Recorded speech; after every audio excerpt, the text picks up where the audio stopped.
നിജേഷ് അരവിന്ദ് എന്ന കോഴിക്കോട് ഉള്ള പ്രധാനമായും കർമ്മമണ്ഡലം കോഴിക്കോടുള്ള നിജേഷ് അരവിന്ദ് എന്ന കോൺഗ്രസ് നേതാവ് നമ്മളോട് പ്രതികരിച്ച വാക്കുകൾ കൂടി ഈ ഘട്ടത്തിൽ ഒന്ന് കേൾക്കാം. നിർഭൻ നിജേഷ് അരവിന്ദിലേക്ക്. കോൺഗ്രസ് കമ്മിറ്റി ഓഫീസ് ഉണ്ടാക്കി അതിന്റെ കണക്ക് വളരെ കൃത്യമായി പറയേണ്ടിടത്ത് പറഞ്ഞിട്ടുണ്ട്, മാധ്യമങ്ങൾക്ക് കൊടുത്തിട്ടുണ്ട്.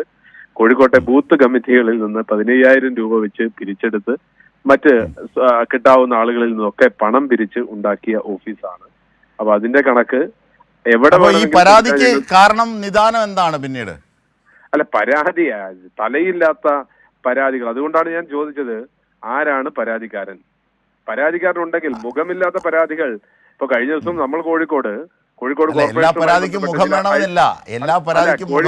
കോഴിക്കോട് കോർപ്പറേഷനുമായി ബന്ധപ്പെട്ട ചില അഴിമതികൾ DCC ഔദ്യോഗികമായി പറഞ്ഞിരുന്നു. അപ്പൊ സ്വാഭാവികമായിട്ടും DCCക്കെതിരെ എന്തെങ്കിലും പറയാൻ വേണ്ടി ആ പരാതി ആരുടെയൊക്കെ തലയിലാണോ തറച്ചത് അവർ കാത്തിരിക്കുന്നുണ്ടാവും. അപ്പൊ അവരൊരു അനോണിമസ് ആയ പരാതി അയക്കുന്നു. അനോണിമസ് ആയ പരാതി അയക്കാൻ ആർക്കും സാധിക്കുമല്ലോ. നട്ടലുള്ളവരുണ്ടെങ്കിൽ, മുഖമുള്ളവരുണ്ടെങ്കിൽ ആ പരാതി നേരിട്ട് പറയാ. ഞങ്ങൾ ആരെയും കൊല്ലാനോ വെട്ടാനോ പോകില്ലല്ലോ. പരാതി പറഞ്ഞവരെ ഈ പരാതിയിൽ പറയുന്ന ആരോപണങ്ങൾക്കുള്ള മറുപടി പറയാമല്ലോ താങ്കൾക്ക്. അതായത് ഈ Kozhikode KPCC general secretary, 2 DCC ഭാരവാഹികൾ ഇവരൊക്കെ ചേർന്നിട്ടാണ് നടത്തിയത് ഈ ക്രമക്കേട് നടത്തിയത്. അത് മാത്രമല്ല അവരതിനൊരു തെളിവ് പറയുന്നുണ്ട്. നിജേഷ് ഒരു തെളിവ് പറയുന്നുണ്ട്. കാരണം ഈ ഫണ്ട് കൃത്യമായി മുക്കുന്നു, എന്നിട്ട് ഇവർ 3 പേരും പുതിയ വാഹനങ്ങൾ അടക്കം ബുക്ക് ചെയ്യുന്നു എന്നത് കൂടിയാണ് ഈ പരാതിയിൽ ഉൾപ്പെട്ടിരിക്കുന്നത്. അതുകൊണ്ട് പറയാൻ ബാധ്യസ്ഥമാണ്, വിശദീകരിക്കാൻ ബാധ്യസ്ഥമാണ്. എന്റെ അറിവിൽ കോഴിക്കോട് ജില്ലാ കോൺഗ്രസ് കമ്മിറ്റി ഓഫീസിന്റെ കണക്ക് 3 ഭാരവാഹികളുടെ ജോയിന്റ് അക്കൗണ്ട് ആണ്. 3 ഭാരവാഹികൾ, ഒന്ന് DCC president Praveen Kumar, 2 KPCC general secretary PM Niyas, 3 KPCC general secretary advocate K Jayant.